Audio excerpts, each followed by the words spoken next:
And before we wrap up tonight, a new investigation is raising serious concerns on something millions of African families rely on every single day. That's baby food.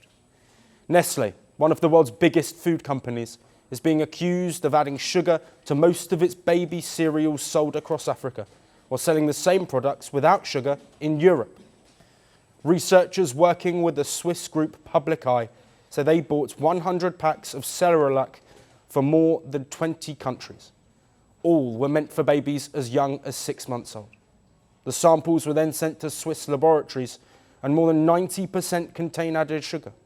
On average, that comes out to about 6 grams per serving. That's roughly 1.5 teaspoons in a single bowl. Some countries saw even higher levels. Products found in Kenya showed around 7.5 grams per serving. Samples from Egypt, Madagascar, Malawi, Nigeria and South Africa all accounted for 5 grams. In Asia, the numbers varied too. Thailand had 6 grams, Pakistan had 2.7, India at 2.2 and Bangladesh just over 1.5. But here is the key contrast. In Europe, where guidelines are stricter and where parents closely examine the products, Cerelac is sold with 0 added sugar.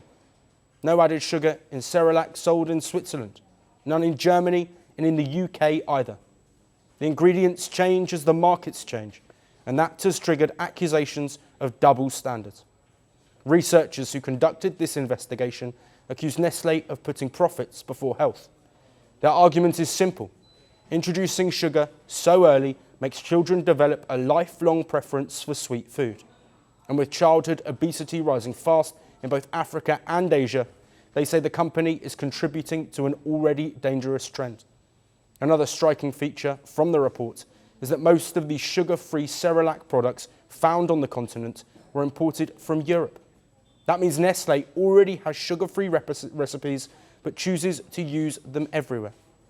In a letter written to the Nestlé chief, 19 African civil societies and consumer organisations say the company is deliberately putting the health of African babies at risk solely for profit.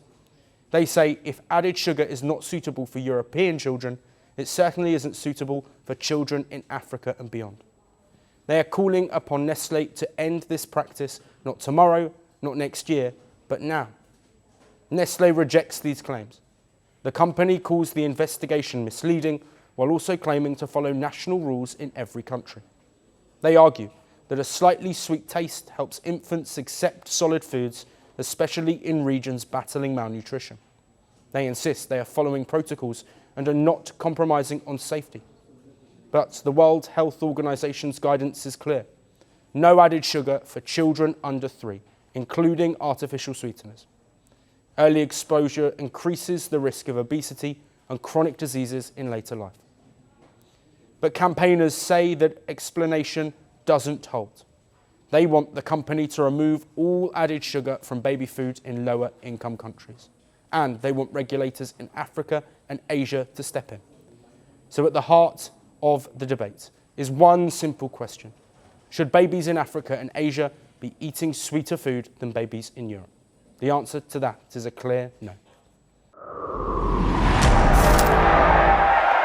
They promised glory. They delivered fear.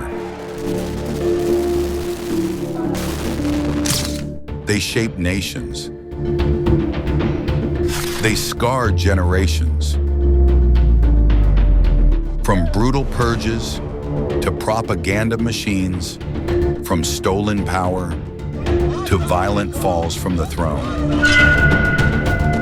Welcome to The Dictator, a series that strips away the myth and then exposes the men behind the tyranny. History remembers their power. Firstpost reveals their truth.